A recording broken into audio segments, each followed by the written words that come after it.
Hey, Ronnie Dale, For Wheeling Australia. Welcome to another episode of Modified, and we have a Prado 120. Second Prado 120 on Modified. This one here, however, is the diesel version. Todd, how you going, mate? Step in. Good to meet you, Ronnie. Good to meet you too, mate. Cheers for bringing another Prado in. Oh, my pleasure. Be a lot of happy people. Tell us what you set up for and the specs on the vehicle. No worries. So this is a 2004 Landcruiser Prado 120 series. It's a constant four-wheel drive system with a centre diff lock, and it's got the 3-litre 1KZTE intercooled engine in there. It started off as a touring rig, and then it's sort of gone, I want to do some harder tracks, so it's a bit of a mishmash of both at this stage.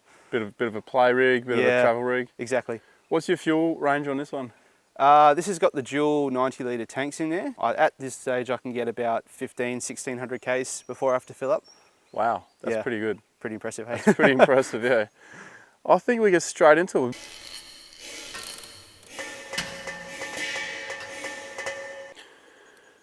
Todd, on the front we have ARB bar.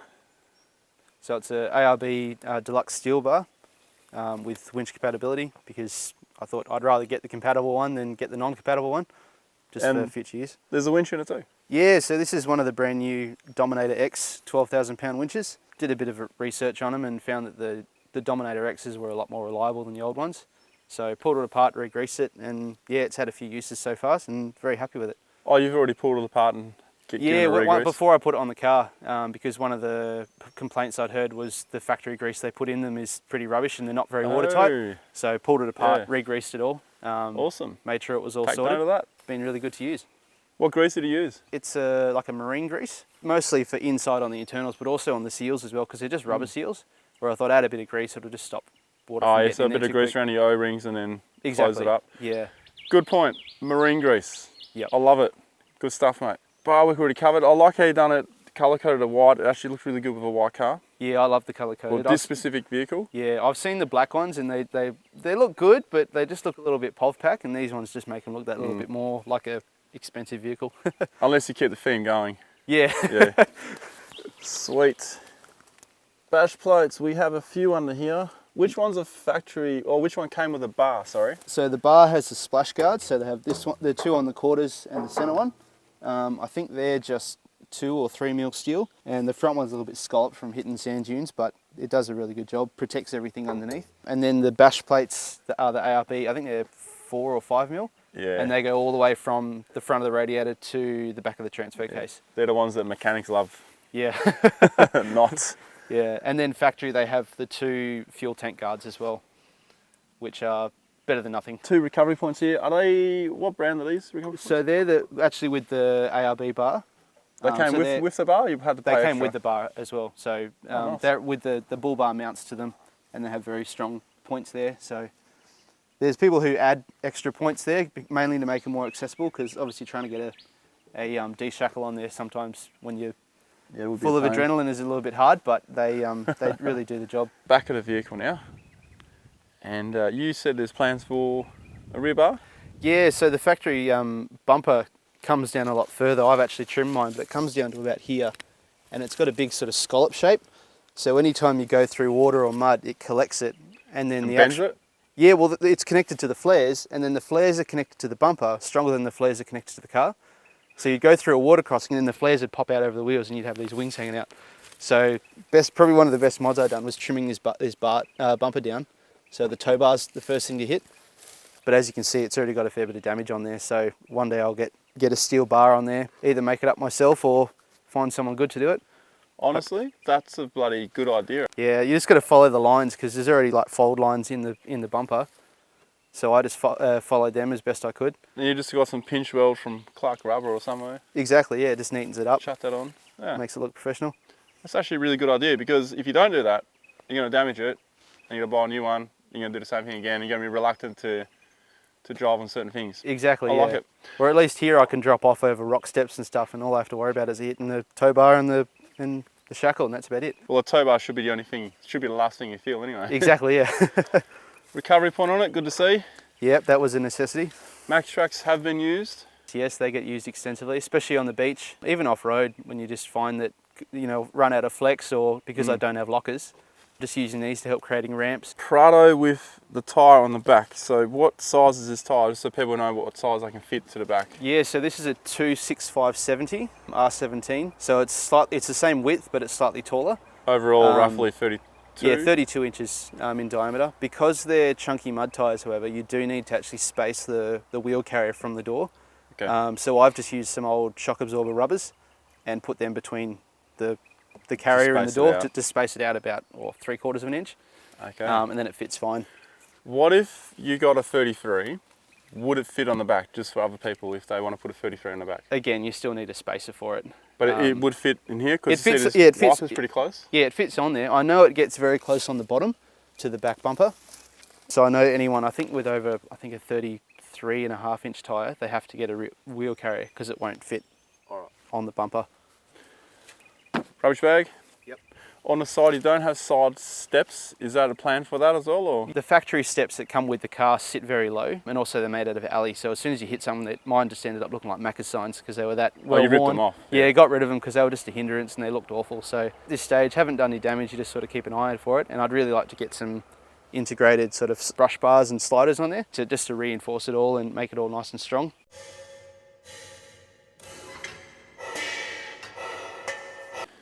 Roof rack. I can't work out what brand it is. So it started off with it's an ARB steel deluxe roof rack. So it's got the mesh floor. It came with the rails around the side as well, which before I had the rooftop tent was great because you could just throw things in there and ocky strap them down. When I got the rooftop tent, I looked into options of buying another rack and decided, no, I'd rather just buy a cutting disc for an angle grinder. So I took the rack off, cut the sides down so it would fit the tent on top there as well. Oh, it works. So yeah, so it's still a good quality rack and yeah, it still does the job. So rooftop tent, King's Adventure tent. How long you had that for? It looks like you had it for a while. I got it second hand from a guy in Mandurah. Yeah, he'd only used it once or twice. So yeah, got it off him. I've had it for about close to 2 years now. And yeah, it's best investment ever made. It's really, really good. Much better than, I prefer it than being in the swag. Especially because I usually go camping with the missus and things, so a lot more space in there to sort of roll around and not have to step on each other. Fox wing awning. Yeah, so that was a nice upgrade. That wraps around, obviously. Yeah, 270 degrees. Does two sides of the car, plus this little corner bit, which I really like. 2 more max tracks on the roof. The donor pair, if I find anyone else stuck and they don't want to be helpful people, then they can spin the wheels on the old pair of max tracks. That's a great point because I think a lot of people can relate to that. You have your max tracks, they're not cheap. For a good reason, they're good stuff, but when you lend them to other people and they're in a panic, they just want to get out, they'll spin their wheels and stuff them up for you. Exactly.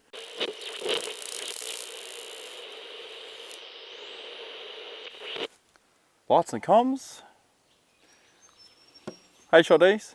Yep, so they're the XGT Light Force lights with the 55 watt HID conversion in them. So all the ballast and everything stays internal. And what distance do you reckon you're getting? Or too much to really count. I've had it, again on the Nullarbor, probably, you'd see it up sort of 2k away. And you'd sort of, the long straight rows and you'd see a truck in the distance, and it's good because you can turn these off and still have your high beams on your headlights and not blind the truckies and then wait till they're a bit closer and then turn those ones off. Oh yeah, that's a good way of doing it. Yeah, because otherwise, like if they're 3k's away, I know what you mean. Yeah, I know. Then you drop all your lights off and then it's like, I can't see 200 metres in front of me. So because you're used to seeing that much light, exactly, and then you drop it off, your eyes got to adjust. The roof lights up there? It's an eBay 52-inch curved light bar, 300 watts I believe. It's a combo, so it's got pencils are in the centre, and then you've got the refracted lenses on the outside, which help to sort of spread the light on the outside. So instead of it being in a sort of single fan, it actually goes a little bit wider. Yeah. So it's almost 180 degrees of light you get. Yeah, nice. It's really awesome. Does it light your bonnet up?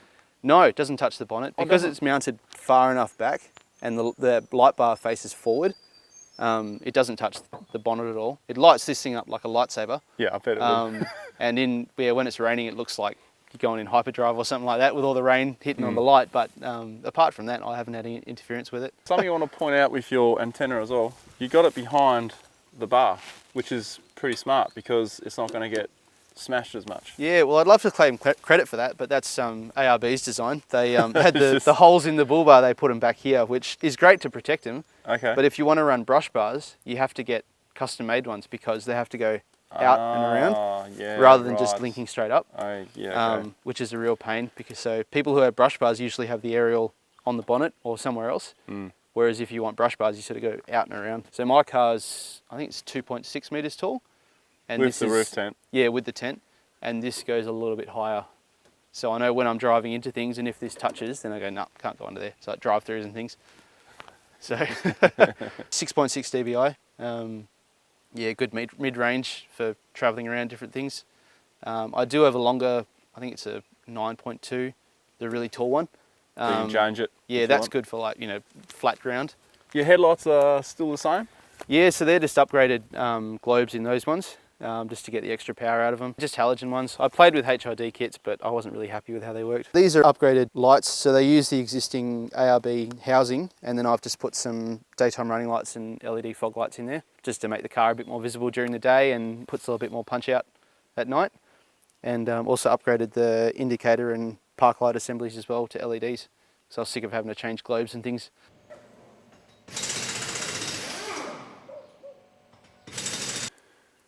Black Donuts and lift. Mickey Thompson Baja MTZ's P3. We already covered the size, they were 32-ish. Yeah, 32-inch, yep. This is a factory rim, eh? Yeah, so they're the factory GXL rims. I've just painted them with satin black and embossed the centres, of course. Noise factor? Nothing.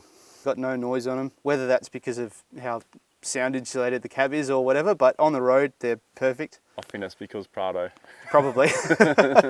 But yeah, I've never had a problem with them. How old are they? So these are, I think, probably about 20,000 Ks old. So yeah, they've been wearing really well. I rotate them about every 5,000 Ks.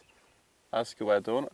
Yeah. What did you have before? So before this I had the old MTZs, which had a slightly different design. And they were slightly worn down, but again, they've been great.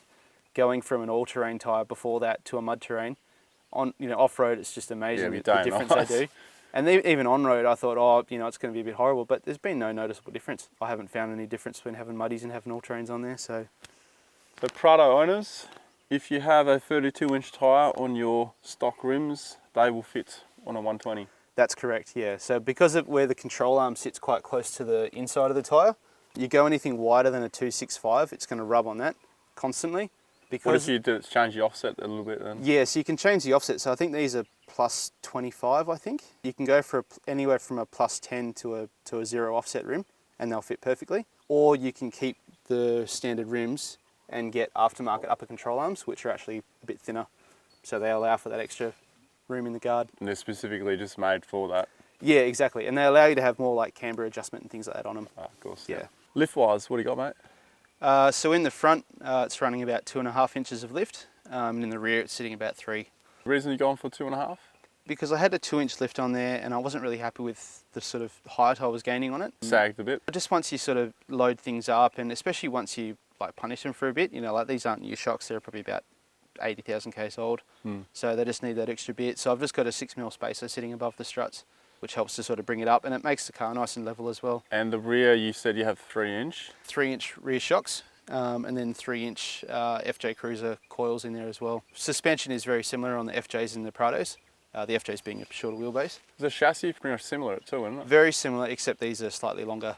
So the FJs are a little bit shorter, but like FJ springs, shock absorbers, struts and all that sort of stuff all fit. The FJs are valved slightly differently, so the factory height I think is slightly longer. So you can get say a 3-inch shock for the front, and that will be the equivalent of a 4-inch for a Prado, because the geometry is slightly different.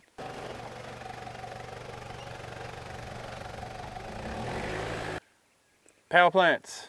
One thing I'd like to point out first before we get into all this stuff here is the fact that you've managed to get your winch controller box behind the grille because Prado. The grille is stuck to the bonnet. Yeah, that's correct. It gives you heaps of space behind the bull bar there, and I wanted to have the control box out of the way just for aesthetics and because I didn't want it exposed. So I fabbed up some brackets to have it coming off of a radiator crossmember, so it sits down there. That way I don't have to open the bonnet when I want to use the winch. Yeah, it's a cool spot. Worth the effort too, I reckon. Yeah, definitely. It did take an extra few hours to sort of figure it all out, but it allowed me to move all my controller wiring into the cab. So it means that when I want to use my winch, I just grab the controller, turn it on, turn the isolator on, and then away I go. Yeah, that's the other thing I was going to bring up, the isolator here. Are you a fan of these? Not really, no. I mean, it's a fairly simple design, but it's also can fail. They get a bit of dirt in them. This makes it obvious for me that this is the main battery then, because your winch is coming off it. That's correct. And that there will be the auxiliary battery. Yeah. So that's a Century deep cycle, I think it's 115 amp hours. So yeah, that just gets run through the red arc isolator. And then I've got some cut-off switches next to each battery to protect them from surges and things like that. There's a smart start feature on this. Got it in the cab as a battery link button. So if I need to jump start myself or if I'm running the winch, then I'll link both batteries together and just gives me that extra bit of power. Great idea. Yeah, love it. Have you done anything to the motor? No, the motor's still standard. It's done a lot of Ks. It's done 440,000 Ks now. 440. Yeah, so it's getting a bit long in the tooth, but it's a really robust engine. They've been around since the 80s. Have you changed anything, engine-wise, components, anything? Just maintenance. The only other thing would be starter motor and alternator because they got mud in them because four-wheel drive. And yeah, I mean, the ones that were previously on the car had been on there for 350,000 Ks, so genuine ones were perfect, but because I got hold of them, of course they all died. Running a catch can just off the side there, which does the job of separating the fumes. How often do you drain it? Every 20,000 Ks. How much do you get out of it? It's probably about half full, so I'd probably say about 100 mil, 150 mil of oil. You know it's doing its job then. Yeah, exactly. It does the job really well. Diff breathers, do you have any? The factory one is already extended, so it's actually up there just behind the fuse box next to you. Oh, nice. Sitting vertical. So that's the front diff. The ones for the gearbox and transfer, I've just left standard because they're a bit of a prick to get to. So I've just left them until I take the gearbox out for whatever reason. And the rear one has been extended up as well to where the fuel filler is. They're all out of the water. I've increased the boost, so it runs factory, I think about 9 pounds a boost, but I've just used a boost T to up the boost on the wastegate to 14 pound. Anything more than that, and the ECU senses overboost and actually cuts the fueling. So if you want to go beyond that, you have to tamper with the fuel manager and all that sort of stuff. But for such an old engine, I'm not chasing huge power. I just wanted that extra little bit of go. You've done something to the bonnet scoop, sorry. Yeah, exactly. So I mean, intercooled engine, they use a top mount intercooler. Toyota use a double skin on the bonnet, so it actually draws air through the grille from these little ducts. Just these two sides? Yeah, so just those two. Draws it through the bonnet and then down this void into the intercooler. But in practice, when you have a hot engine and the sun's on the bonnet, you end up with ambient air going in, warming up and then hitting the intercooler, which just defeats the purpose. So I got a bonnet scoop to go on the bonnet there, cut a hole in it. It's off a 2015 Hilux SR5. So it's a little bit wider than the other Hilux scoops, just to allow a bit more air, and it looks wicked. So yeah, it does look pretty cool. Nice. Yeah, so you need to do a bit to actually get these to fit because the bonnets, the Hilux bonnets are flat and these are actually a curved bonnet. So you need to make up brackets to pull the curved bonnet into a flat shape to meet up with that. Oh yeah, hence a little bit of bulge there. Yeah. Yeah, it looks good. Yeah, really like it. It's made a big difference as well. What was it like cutting into your bonnet?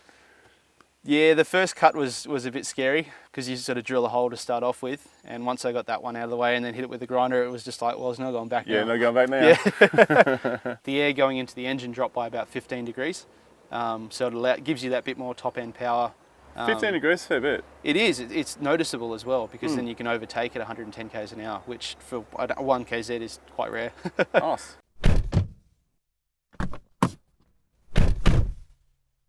We're now at the back of the vehicle. There's a lot of DIY stuff going on here, so apologies for the extra camera in here. I just don't want to miss anything. So Todd, let's start with your DIY table here. Yeah, no worries. Nice. Yeah, so just a drop down table. It's got the little shelving unit at the back there. Good for holding toilet paper, rolls, insecticide, cooking spray, all your utensils, that sort of stuff. You know what's really clever about this one? The fact that you've left enough space so you can still get into, this is your jack and stuff, right? Yeah, that's all the like tyre iron and stuff like that. The toolkit that comes with it. Very nice. And you can put stuff in here. Yeah, it's really, really handy. What is that? So this is a water tank, so I've got an onboard water system, and this is just the outlet for it. So I just flip that around, and then it's my little end cap, and then this is... Very nice. Yeah. So yeah, I used to have one of those caravan, the ones with the plunger, Yeah. and it was horrible. You got to wash your hands, and Yeah, they're annoying, eh? and it was just like useless. So finally got a pump to go with it. Awesome. That's cool. Yeah. Where does your hose go through here? Yeah, so that goes into the rear door skin through the grommet on the side there. Oh, okay. So you fit it in with all the electrical stuff. Yeah, that was a job and a half. Yeah, I bet it was. Runs through the panels, goes behind the drawers. There's a little 12-volt pump behind there. So yeah, it has the water pump behind the seats, and then that runs around behind the pantry to where I have a 25-litre water container. The pantry, eh? Yeah, it's the pantry. I've been trying to think of a name for it, but slide out pantry is the best one I got so far. Okay. Well, let's put the table back up. Yeah, no worries. And we'll have a look at the stuff you got here. Yeah, no problem. So you got a cap on that? Is that to stop it from leaking? Yeah, just to, or not to leak, but more because the pump's back there and the outlet's here. When you turn the pump off, there's still water in there. Oh, of and when course. you're going, the car's moving, and you just end Yeah. up with little dribbles. So it's more just to catch the little dribbles. I reckon we start from the top, work our way down. Yeah, no problems. What size fridge? It's a 60-litre fridge, which is more than enough for me and the missus to go away for more than a week. So, yeah, really good size. What temperature do you normally run it on? -1? It usually sits on anywhere between -1 and -3, and I find that keeps it nice and cold. find the Nothing same. freezes. Yeah. Because I used to have the same fridge. Yep. And I found around there, and it doesn't freeze. It's still good. Yeah, and it's really good on power as well. It doesn't the compressor barely kicks in once it's down to that sort of temperature, and all the food around it stays nice and cold. But that's my slide-out pantry. So this is, slides out oh, like look that. at that. So that keeps all my bits and pieces in there. Mate, So I have, that is brilliant. yeah. And you know what? It's similar to something that I'm in the middle of designing. Really? Yeah. Great minds. That is awesome. Now I feel so much better about what I'm designing. Yeah, awesome. Yeah. So you can get to everything, doesn't matter how high it is, you're not like you're looking into something. Exactly. I mean, all the things that you'd want to get to pretty quickly. So things like cutlery, plates, bowls, all your cups, tea and coffee. Keep all the gas bottles and things for the stove up there. Jars and cans and things for cooking.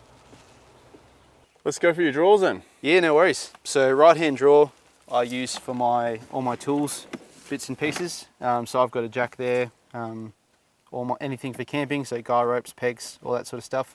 Good to see you got a like a truck jack or Yeah, like a bottle jack. The factory one runs out of height very, very quickly, so that needed upgrading. So that's a proper 4-ton one, so will take more than the weight of the car. And then just various bits of tools that I've put together over the years that are more specific for this car. This one's got, so first thing is first aid kit, easiest thing to get out and find. So I made sure that was up the front. I've got a ARB recovery kit there. I use that for when I need recovering, so other people can't break it. And then I've just got a little inverter there for charging laptops and phones and things.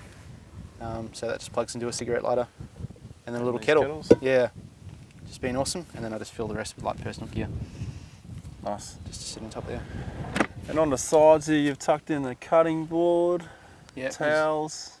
What's in the blue box? Oh, it's just a little fishing rod. Oh, fishing stuff. Yeah, just a little one for creeks and rivers and things. What's this? The air? Oh, that's an old, I used to have a compressor mounted under the wing, Okay. but the compressor finally died and I haven't taken that stuff out, so. Brand compressor was that? I think it was like a Repco one or something, but it was like Okay. 10 years The old. cheap one, yeah. The thing It just- lasted a while? It lasted, yeah, it did very well, Yeah, it's but all then right the then. internals just disintegrated. And I pulled it apart and I found out why it disintegrated because it was just made of rubbish. Oh, okay. The gasket was made out of a cardboard like cereal box. Oh, really? Yeah, it was like just this, it had Cocoa Pops written on it. Oh, really? And that was in there? Yeah, that was what was holding the head on. And I'm like, wow, okay. Pay for what you get. Exactly. Stove, and that's a Coleman stove, yeah? Yeah, that's the, I think it's called an even temp or something like that, but it's a 3-burner. Runs off of propane rather than the butane one. Floor mats are for showers or just getting in and out of tents? Or? Everything really.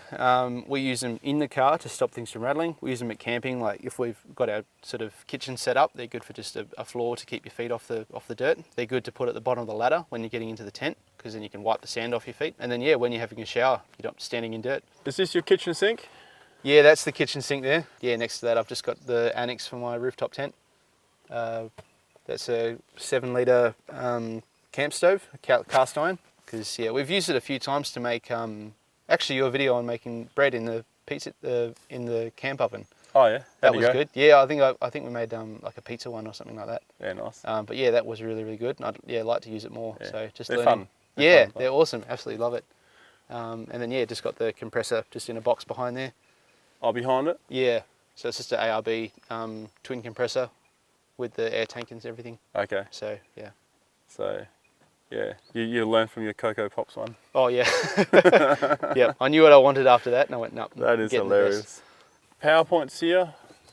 Yeah, just some cigarette lighters for. You've added them in? Yes, I've added those ones in.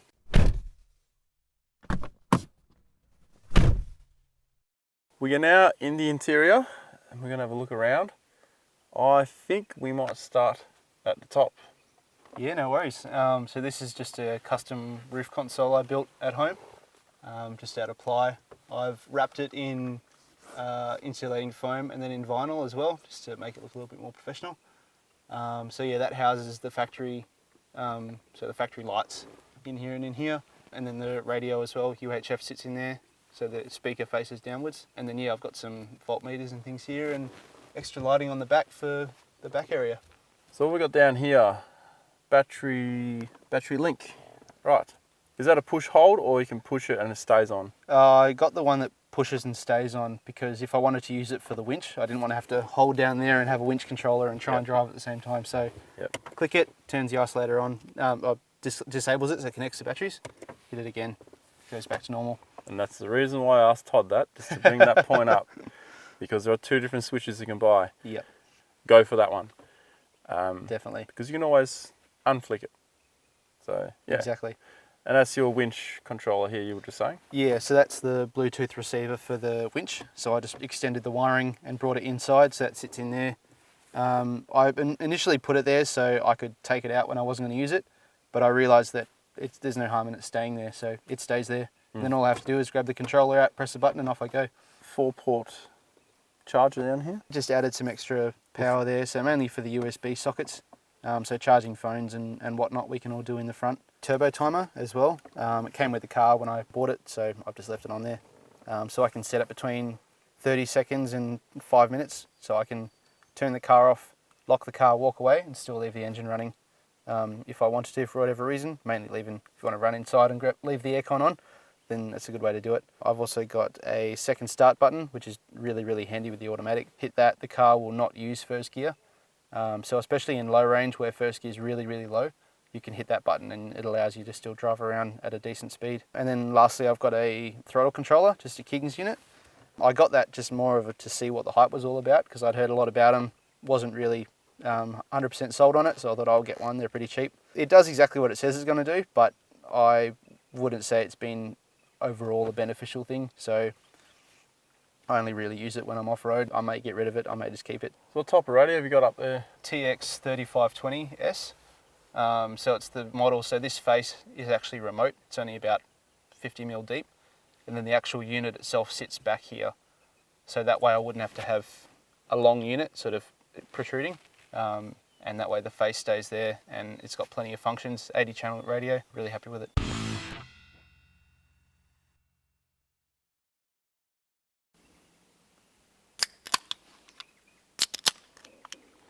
Cheers, mate. Cheers. First question, why Prado? I like the look of them. I really like the shape of them. I think they look really good. Many people will dispute this, but they are a Landcruiser, because Toyota put the badge on the back and they don't do that lightly. So they have got a lot of strong running gear in them and they're very, very capable. I knew I wanted this engine as well because it's just doesn't have problems with it, even though it's a little bit slower, and I haven't found a reason yet why I wouldn't want a Prado, so yeah. Good answer. What's your top 3 favourite mods on the vehicle? I'd have to break them down. So I'd say like engine wise, you'd say like exhaust, boost, into the bonnet scoop. Then camping wise, you'd definitely have rooftop tent, draw fit out, and definitely the awning as well. Okay. But yeah, they'd be my favourite. And tyres, I'd have to throw tyres in there as well, just because they made such a big difference to how the car drove. I think that's about 9 now. Yeah, I mean, it's 3 times 3, yeah, there's 3s in there. Yeah, there's 3s in there. You're doing more like fun stuff, play stuff now as well. Yeah. So have you felt the need for lockers at all? Yes, yeah, I have. Definitely in times where the suspension doesn't really fill the gaps left by having open diffs. I mean, these things, like especially the rears flex really, really well for a wagon, but you'll still run out of flex and then think, yeah, I wish I had lockers or something to help you there. If someone came to you and asked for advice, 3-litre turbo diesel Prado 120, Yep. what's the first kind of things you would tell them to do if they wanted to do what you're doing? Yeah, if they wanted to like go off road, I'd definitely say tyres and lift. These cars are quite low, especially the transmission and engine sit quite low, so you need to get that off the ground because otherwise just belly out and everything. And then yeah, once you're sort of off the ground a bit, you put some good tyres on there, and it's surprising how far these things go. Last month I was following around a 79 on 37s and thinking, oh yeah, I'll see how far he can get, and you pick the right lines and you can just walk it where he needed dual lockers for. So Yeah. it's surprising how far that you can push these things. It's a lot about the driver too sometimes. Yeah, sometimes, yeah. Control of right foot as well. Yeah. Best part about the Prado? I'm going to say the engine for that one, just because It's done 440. yeah, 1,000 Ks. It's definitely been around the block, and you just don't have to worry about it, and it's not hugely fast, it's not massively powerful, and you'll always be wanting more power, on the road, but off-road, once you hit low range, you've got more than enough torque to get you around everywhere, and you don't have to worry about bad fuel, anything like that, water ingress, because it's just such a strong motor. And yeah, we'll just keep going and going, and you don't have to open it up at all. Worst part about it? I'm going to have to say the motor again, more for the lack of power, especially climbing hills. You put a trailer on the back of this and you really struggle. Anything up to sort of 70 k's an hour is okay, but even coming up the hill here to Mundaring you had to sort of drop back to make it. So yeah, I'd be looking for something with a bit more power if I was going to upgrade this car. Do you think it's to do with the stuff that's on the vehicle, like the Partially. With the additions I've made, bigger tyres, all the accessories, it's definitely added weight and less aerodynamics. The performance mods like the 3-inch exhaust, the boost, the bonnet scoop, sort of bring that back. So really, I mean, this is performing as standard should. Even with the decreases I've made increases to sort of supplement those. Okay. So the performance-wise should be pretty standard, and it's great. And then you sort of own it for a little while, and you think there's faster things out there. There's always something faster. There is, especially watching your car flying around. So no, it's not that fast, mate. It is now because there's no weight on it. It sounds fast. That's the main thing. Yeah, all noise and no go. No, it's got It's torque. half the battle. How much did that tent destroy your fuel capacity? Your fuel range, sorry. Oh, I'd say I lost probably about 80 to 100 k's between fill-ups. That's many? out of 1,500 k's. Oh, that's not bad. So it made very minimal difference. When we were touring, and I used to have a swag, and we put the swag on the roof, you have a big double swag up there. It actually was less aerodynamic than that thing is, because that packs low and flat, whereas the swag, it's just a big sort of cylinder that sort of sits up on the Big roof. ball, yeah. So this actually has less wind resistance than the swag did. That is very interesting because, like myself and probably a lot of other people, we sort of look at those as wind drags. But I mean, yeah, when you do put swags on a roof, they do make a big bloody difference too. Especially if you spin them facing that way. So, like you got like the sausage roll end, don't you? Yeah. They're actually worse that way too. Exactly, yeah. And you end up with like bugs and things that get sucked inside the swag. So you open it up and you find little bits and pieces. And when it rains, you end up slipping in your car. Oh, don't talk to me. That's horrible. Don't want to remember that. Where's the best place to get information for the Prado? Because you've obviously done a lot of research. Where do you go for research? So before Facebook became a real big thing, there was a website, a forum called Prado Point, and that was an Australia-wide thing, and a lot of people shared information on there. They're still going? It is still going. It's not as prominent now because with Facebook it's so much easier. So there's a whole bunch of Facebook groups for Prados, for different series of Prados, for different engines, for different setups, that sort of stuff. And you also have a whole bunch of different people who share different interests. So you'll have the end of the spectrum where you leave the car as stock as possible and tow a caravan and just do that sort of thing. And then you go the other end where you fit 37s and cut things up with angle grinders to go as crazy as you can. Well, thank you very much for bringing the Prado on. Oh, my pleasure, Ronnie. Yeah, there'll be a lot of happy people, especially in South America. They love the Prados there. Yeah, and in the States they have the GX wagons, which are Oh, the basically- Lexus. Yeah, they have those, and they're all the same running gear. So. Yeah. So thanks for watching. You want more details, up in that corner there. Where's the subscribe button going to be? It's going to be right there. Oh, there? Oh, you nearly put it in front of your face there. I nearly did. Patreon.com/RonnieDale, up this way. Nearly forgot how to say that one. And down here we have another video on another Prado, petrol Prado from a while back. Cheers. Cheers. Happy Friday.